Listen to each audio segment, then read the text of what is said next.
Hello everyone. तो कैसे हैं आप लोग। स्वागत है आज की इस वीडियो में। तो मध्य प्रदेश प्राथमिक शिक्षक चयन परीक्षा 2025 में बाल विकास PYQ सीरीज का ये 27वां वीडियो अर्थात आयोग द्वारा पूछे गए पुराने प्रश्न पत्रों को हम सॉल्व कर रहे हैं और ये 27वां वीडियो है। इसके पहले यदि आपने वीडियो नहीं देखे हैं तो जाकर प्ले लिस्ट में प्लीज चेकआउट कर लीजिए और वीडियोस को देखिए। आइए शुरू करते हैं आज की इस वीडियो को। तो वीडियो का पहला सवाल है कि निम्नलिखित में से वह क्या है जो समाज में प्रचलित पारंपरिक मूल्यों आदर्शों का प्रतिनिधि है और जो व्यक्ति अपने माता पिता से सीखता है। तो इसमें से कौन सी चीज है जो बच्चा अपने माता पिता से सीखता है और पारंपरिक मूल्य कहलाते हैं। तो सुपर ईगो, इड, ईगो या सुपर इड। तो इसको आपने देखा होगा कि हमारे अंदर तीन चीजें कहलाती हैं दिमाग को, जो कंट्रोल करती हैं हमारे डिसीजंस को। एक कहलाता है आपका इड, एक कहलाता है आपका ईगो और एक कहलाता है आपका सुपर ईगो। और जो हमारा सुपर ईगो है इसे हम नैतिक मन भी कहते हैं। आपको याद होगा कि हम जब मूवी देखते हैं तो ऐसा नहीं कि जब कोई हम सोचते हैं डिसीजन लेते हैं, एक तरफ हमारा नैतिक मन रहता है, एक कहता है कि नहीं ऐसा करना चाहिए। इड मतलब हमारी जो वासनाएं और इच्छाएं हैं, हमारी वासनाएं इच्छाएं इनको जो नियंत्रित करता है वो इड कहलाता है मन। सुपर ईगो मतलब हमारा नैतिक मन है जो हमें सही कदम क्यों ले जाता है। और ईगो कहलाता है दोनों का मिला जुला स्वरूप, यानी जो हम वास्तविक रूप से जो करते हैं वो हमारा ईगो है। और ये कैसी है, ये काल्पनिक है यानी ये दिमागी रूप पर है। तो जो पारंपरिक मूल्य है आप समझ गए होंगे, इसको हम सुपर ईगो कहेंगे। इसका नंबर 1 जो है, ए नंबर का इसका जो है सही उत्तर हो जाएगा। आई होप आपको समझ में आ रहा होगा। अगला देखते हैं, निम्नलिखित में से किसका उपयोग कक्षा में व्यक्तिगत अंतर या विविधता को समायोजित करने के लिए नहीं किया जा सकता है। व्यक्तिगत अंतर को समायोजित करने के लिए यानी एकोमोडेट। आपको पता होगा ना, क्लास में अलग अलग जो है बुद्धिमत्ता वाले बच्चे रहते हैं, बैकग्राउंड वाले बच्चे रहते हैं, उनको हमें समायोजन करना पड़ता है ना। उसके लिए हमें क्या नहीं कर सकते हैं हम। तो सामग्री का एकीकरण, समतावादी शिक्षक का निहित पूर्वाग्रह या मजबूत सांस्कृतिक संरचना। इसका जो सही उत्तर है वह है आपका कि हमारा जो प्री जजेस हेल्ड बाय टीचर, हमारा जो पूर्वाग्रह है शिक्षक का, उसके द्वारा जो है व्यक्तिगत अंतर को समायोजित नहीं किया जा सकता है। हमें पूर्वाग्रह नहीं करना चाहिए पहले से, जब बच्चे जो है अलग अलग बैकग्राउंड आते हैं। इसका उत्तर यही सही हो जाएगा। बढ़ जाते हैं अगले प्रश्न की ओर। अगला प्रश्न है कि किस उम्र में बच्चे भाषा की वृत्ति भाषा अवधि माना जाता है। तो जैरगन पीरियड का माना जाता है भाषा का। तो जो बच्चा 9 महीने का रहता है, लगभग 9 से 18 महीने की उम्र रहती है, तो 9 महीने में स्टार्ट हो जाती है। और इस स्टेज को हम क्या कहते हैं, वृत्ति भाषा अवधि जो है कहा जाता है। और यह एक किसी भाषा की जो है, किसी भाषा की प्रारंभिक अवस्था होती है, प्रारंभिक अवस्था होती है। और भाषा का पूर्ण विकास नहीं होता है, इसमें व्याकरण की कमी कह सकते हैं रहती है। तो भाषा का शुरुआती स्वरूप होता है 9 महीने में, इसे वृत्ति भाषा अवधि कहा जाता है। आई होप जो है आपको क्लियर हो रहा होगा। आपको थोड़ा सा जो है ये जो प्रोजेक्शन है अलग लग रहा होगा, व्यू अलग आ रहा होगा। थोड़ा सा मैं कोशिश करता हूँ कि थोड़ी इसमें नई चीजें बदलाव लाता रहूं। मुझे सीखने की बहुत आदत रहती है। संडे या जब मुझे समय मिलता है तो नई नई चीजें मैं ट्राई करते रहता हूँ। आप बता सकते हैं, सजेशन दे सकते हैं कि आपको ठीक लग रहा है। और ठीक तो लग ही रहा होगा जब मुझे ठीक लग रहा है ना, इतनी मेहनत की है। तो हम आगे बढ़ते हैं। निम्नलिखित में से कौन सा रचनात्मक मूल्यांकन का दूसरा नाम है। रचनात्मक मूल्यांकन आप समझ गए, जब बच्चे को जो है उससे जज बेस पर नहीं किया जा सकता है, जजमेंटल नहीं रहता है, जब बार बार किया जाता है उसका मूल्यांकन उसे सिखाने के लिए। तो शिक्षाप्रद मूल्यांकन सीखने का आकलन, सीखने के लिए आकलन या नैदानिक। तो जो है फॉर्मेटिव असेसमेंट को हम जो है असेसमेंट फॉर लर्निंग कह सकते हैं, क्योंकि लर्निंग के लिए हम मूल्यांकन करते हैं उसका। तो फॉर जो है ये इनमें से ज्यादा सही उत्तर है। कई बार एक से ज्यादा उत्तर इसके सही हो जाते हैं, लेकिन हमें जो है कई बार ये देखना होता है कि ज्यादा सही उत्तर इनमें से कौन सा है। हम आगे बढ़ जाते हैं। अगला प्रश्न है कि शिक्षण के बारे में कौन सा क्या है गलत है। सही नहीं है का मतलब गलत है। कई बार पेपर में ऐसा आ जाता है कि कौन सा कथन जो है असत्य नहीं है। पहले ही आप क्लियर कर लिया करिएगा, असत्य नहीं का मतलब क्या होता है। कौन सा कथन जो है सत्य है। ऐसा कई मैंने क्वेश्चन देखे हैं, बहुत कंफ्यूजन रहते हैं। तो आपको क्वेश्चन पहले क्लियर करना होता है कौन सा गलत है। तो शिक्षण में सुधार किया जा सकता है, शिक्षण औपचारिक अनौपचारिक है, शिक्षण विज्ञान के साथ साथ कला भी है, या शिक्षण अनुवेशन है। इसका जो सही उत्तर है डी है कि शिक्षण एक इंस्ट्रक्शन नहीं है। इंस्ट्रक्शंस का मतलब होता है कोई इंफॉर्मेशन देना। इंस्ट्रक्शन जो है कुल मिला के एक इंफॉर्मेशन को शो करता है। तो शिक्षण जो है एक इंफॉर्मेशन है, ये हम नहीं कह सकते हैं कि शिक्षण बहुत व्यापक रूप है। शिक्षण का मतलब ये होता है कि अब जो है शिक्षण का मतलब केवल सिखाना नहीं रह गया है, बच्चों का होलिस्टिक डेवलपमेंट करना और बच्चों में लाइफ लॉन्ग लर्निंग की हैबिट को डेवलप करना, कि जीवन भर जो है सीखने। हमें बच्चों को ये भी सिखाना है कि सीखा कैसे जाता है ना। तो ये जो है चीजें हमें थोड़ा जाननी है, इससे हमारे और भी क्वेश्चन जो सही हो सकते हैं पेडागोगी वाले। आगे हम बढ़ जाते हैं। राष्ट्रीय पाठचर्या रूपरेखा 2005 एनसीएफ 2005 के अनुसार कौन सा एक प्रमुख बदलाव नहीं है। तो इसमें आपको बताना है कि अध्यापक केंद्रित से जो है लर्नर सेंट्रिक की ओर जाना है हमें, तो ये बदलाव है। लर्नर ऑटोनॉमी टू टीचर डिक्रेशन, इसके बाद निष्क्रिय से सक्रिय अधिगम की ओर, और learning with in four walls of the classroom, learning in the wider context, social context. तो यहाँ पर जो है सही उत्तर हो जाएगा बी नंबर, कि लर्नर ऑटोनोमी, यानी हम बच्चों को छूट दे रहे हैं कि वो अपने अनुसार अपने पेस के अनुसार सीखें, उससे हमें टीचर क्यों ले जाना है, जबकि ये इसका उल्टा है। हम जो है टीचर डायरेक्शन से ले जा रहे हैं लर्नर ऑटोनोमी की ओर। प्रश्न लिखा क्या ऑप्शन में कि लर्नर ऑटोनोमी से, तो ये उत्तर गलत हो जाएगा। अब जो है हमारी शिक्षा चाइल्ड सेंट्रिक है, जो है बाल केंद्रित शिक्षा है और शिक्षा केंद्रित नहीं है। आगे हम बढ़ रहे हैं। एक शिक्षक की सबसे महत्वपूर्ण चुनौती क्या है। तो हमारे लिए चैलेंज क्या होता है कि कौन सा गृह कार्य करवाना, तो ये एक बड़ा चैलेंज नहीं है। शिक्षण प्रक्रिया को सुखद बनाना, ये हो सकता है, क्योंकि लर्निंग तो हर कोई करा रहा है, पढ़ा रहा है, लेकिन उसको एंजॉयबल बनाना, उसको जो है एंजॉयफुल जॉयफुल लर्निंग बनाना, ये हर कोई नहीं कर पाता। ये चैलेंज रहता है, क्योंकि प्राइमरी बच्चे जो है हमें जॉयफुल बनाना पड़ेगा, तभी वो सीख पाएंगे। कक्षा में अनुशासन बनाना, प्रश्न पत्र बनाना, ये मुश्किल नहीं है। हमारे लिए चैलेंजिंग वर्ग है कि हम लर्निंग प्रोसेस को कितना इंजॉयबल बनाएं। तो ये जो है बी नंबर का इसका सही उत्तर है। आगे हम बढ़ जाते हैं। तो 0 से 2 वर्ष कौन से सीखने का विकास का संकेत है। आपको जीन पियाजे के संज्ञानात्मक विकास के सिद्धांत पता होगा। उन्होंने 4 स्टेजेस बताई थी, और पहली ही स्टेज 0 से 2 वर्ष है, जैसे हम क्या कहते हैं, जैसे हम सेंसरी मोटर स्टेज या संवेदी गामक अवस्था, और इसमें वस्तु स्थायित्व अवस्था भी कहा जाता है। ऑब्जेक्ट परमानेंस या एक्सप्लोरिंग एनवायरनमेंट स्टेज जो है, इसे हम कह सकते हैं कि पर्यावरण या वस्तु स्थायित्व की खोज यदि बच्चा कर रहा है, तो वो 0 से 2 वर्ष की एज में होगा, और जीन पियाजे की संवेदी गामक अवस्था में आएगा। आगे हम बढ़ जाते हैं। अगला प्रश्न है कि भाषा विकास में HEN ये ध्वनियां जो है क्या कहलाती हैं। तो इंग्लिश में व्याकरण में इसे हम फनीम कहते हैं। ये साउंड की बेसिक यूनिट रहती है, फनीम कहलाता है। और इसी के बाद अन्य वर्ड जो हम बनाते हैं, जैसे BAT कैट, कैट, है ना। इस तरह के सेम वर्ड जब फनीम कहलाते हैं, जो स्मॉल यूनिट रहती हैं साउंड की, जो क्रिएट करती है, वो क्या है, फनीम है यहाँ पर। आगे देखते हैं। Which is the organ that is not essential in the development of language, vocabulary. तो वोकेबुलरी सीखने के लिए कौन सा हमारा अंग जो है उतना इसेंशियल नहीं है, अनिवार्य नहीं है। तो दांत, जीभ, होठ, इनका तो बहुत ज्यादा रोल है। जब हम कुछ बोलेंगे तो इनका उपयोग होता ही होता है, लेकिन जो आंखें हैं उतना अधिक इनका रोल नहीं है। थोड़ा बहुत हो सकता है सीखने के लिए, लेकिन शब्दावली के विकास के लिए जो है ये आपका ABC आवश्यक नहीं है। डी नंबर का उत्तर हो जाएगा ऑप्शन के हिसाब से। आगे हम बढ़ जाते हैं।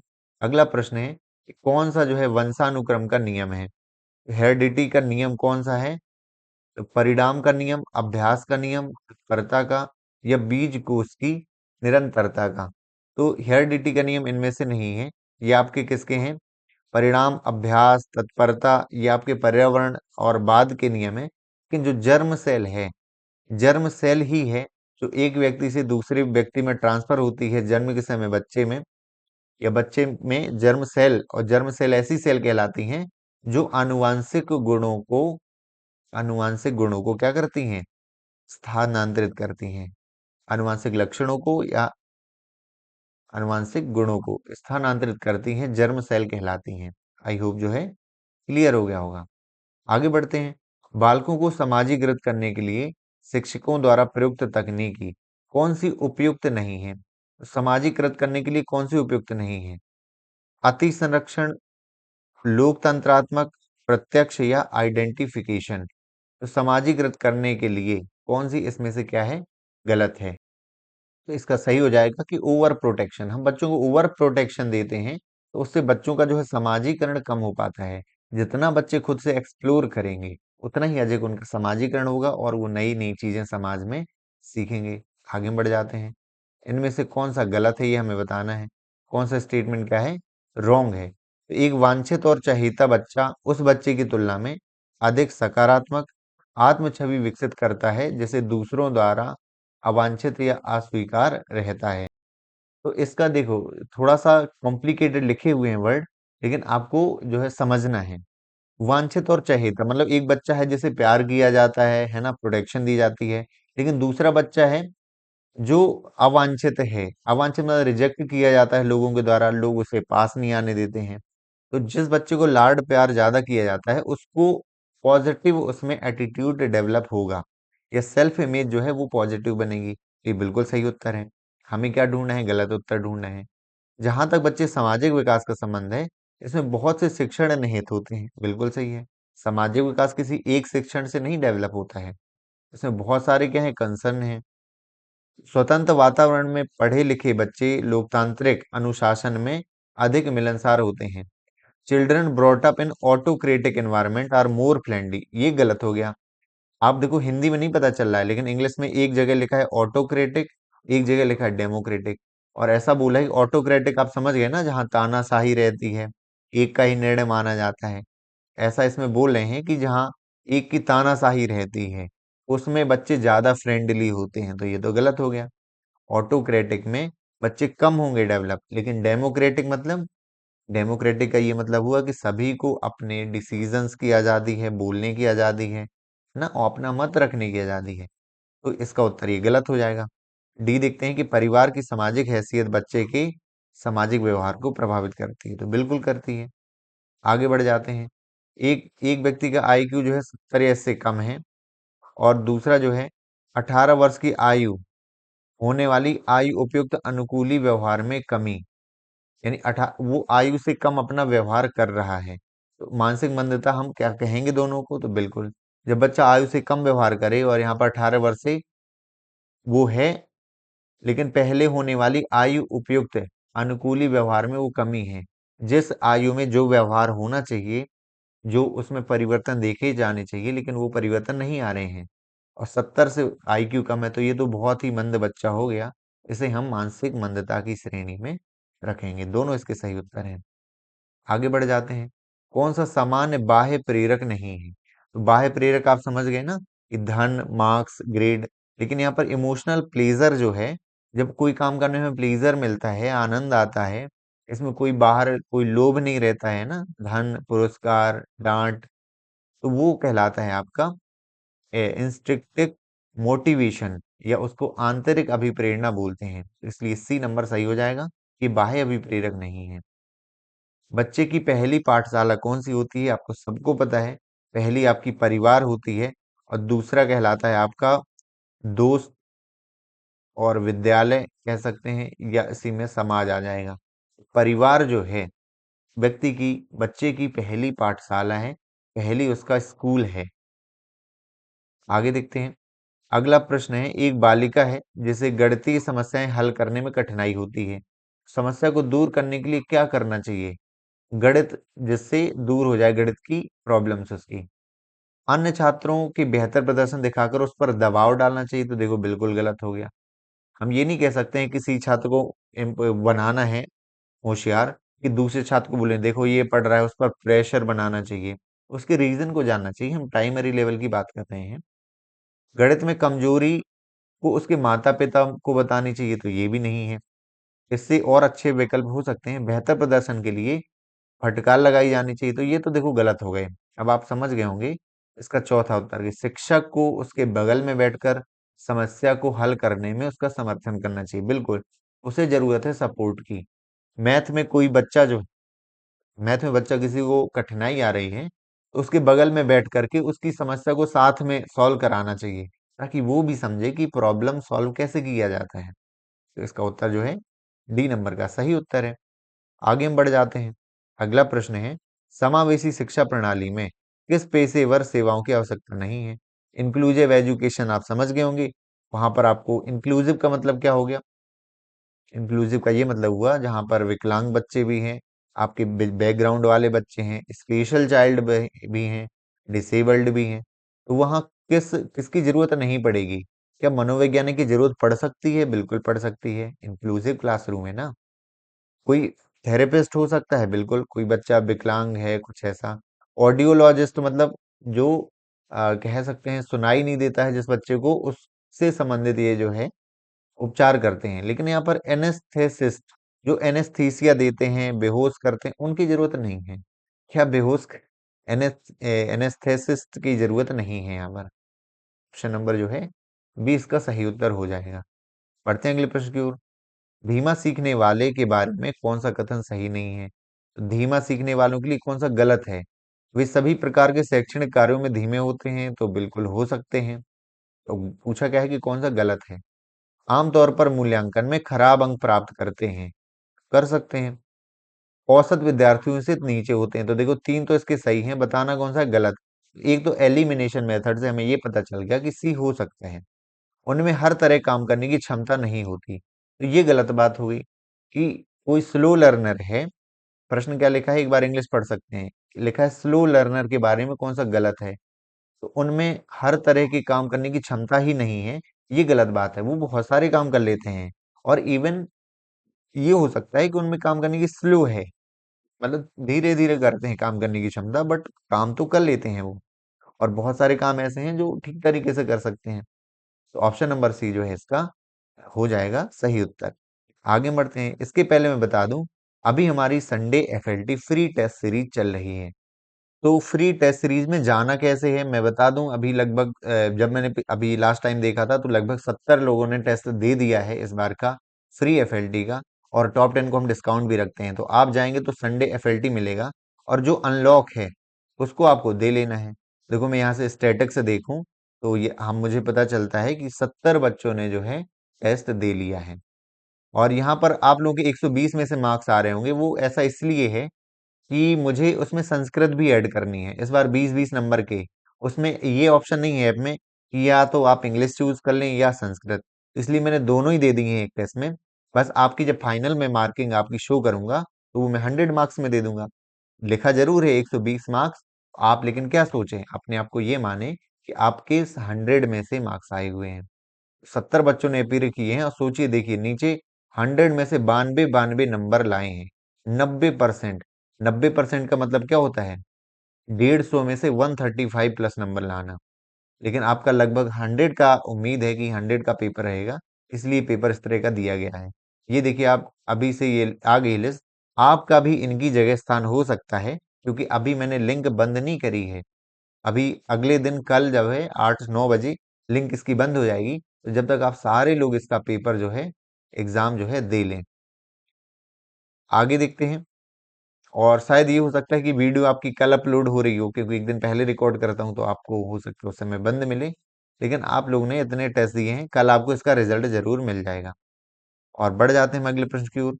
अगला प्रश्न है कि किशोरावस्था के दौरान साथियों के बीच समाजीकरण में कौन सी गतिविधि अधिक महत्वपूर्ण है? तो शिक्षा संबंधी है, पारिवारिक, गैर शैक्षणिक, या शिक्षक? तो किशोरावस्था यानी जब बच्चे बड़े हो जाते हैं 12 प्लस की, तब इन्हें कौन सी गतिविधियां ज्यादा इंपॉर्टेंट है किसके लिए? सोशलाइजेशन के लिए बच्चों की। बच्चों शिक्षा संबंधी, पारिवारिक, या नॉन एकेडमिक? इसका जो सही उत्तर है वह है नॉन एकेडमिक जो एक्टिविटी हैं, कि हम बच्चों को एक्सप्लोर करवाएं, फील्ड ट्रिप पे ले जाएं, म्यूजिक सिखाएं, डांस सिखाएं, स्पोर्ट में उनको इन्वॉल्व करें, स्पीच कितनी सारी चीजें होती हैं, इससे समाजीकरण जो है किशोरावस्था में ज्यादा अधिक होता है। आई होप जो है आपको वीडियो पसंद आई होगी और मेहनत भी आपको दिख रही होगी, तो कम से कम जो लोग हैं आप लोग जरूर लाइक कर दें, क्योंकि यही एक्सपेक्ट करते हैं। तो और इससे थोड़ा मोटिवेशन मिलता है। यदि आपने टेस्ट सीरीज नहीं ली है तो जरूर आप टेस्ट सीरीज ले लें, को जरूर फायदा होगा। रेगुलर टेस्ट सीरीज में मेहनत की जा रही होगी, की जा रही है, क्योंकि आप देख रहे होंगे कि अभी लगातार यूट्यूब में थोड़ा मेरा कम हो गया है, कम वीडियो आ रही हैं, क्योंकि फोकस जो है पूरा टेस्ट सीरीज पर है कि क्वालिटी कैसे टेस्ट बनाए जाएं। और रेगुलर जो है 6 से 7 टेस्ट 10-10 मार्क्स के फ्री एफएलटी संडे आ रहे हैं, और पेड मेंबर्स के लिए एफएलटी आ रही हैं। आप यदि परचेज कर लेंगे टेस्ट सीरीज को, अभी जो है आपको डिस्काउंट के साथ जो है लगभग 399 में पड़ रही है टेस्ट सीरीज, तो आप जाकर चेकआउट कर सकते हैं। और न्यू सिलेबस आने पर एक एक टॉपिक वाइज उसके जो है टेस्ट डाल दिए जाएंगे। अभी भी लगभग 30-40 से, सॉरी 47 टेस्ट अभी उसमें डले हुए हैं, और भी इसमें लगभग आपका एग्जाम आते आते 300-400 टेस्ट आपके डल जाएंगे। तो तैयारी इतनी मजबूत हो जाएगी कि आप जो है वहां आपको रखे हुए प्रश्न मिलेंगे, ऐसा लगेगा कि जैसे आपने इसको पहले पढ़ रखा है। और इतनी ही तैयारी की जरूरत है, आपका जो कंपटीशन का लेवल है। So thank you so much for watching this video. मिलते हैं अगली वीडियो में।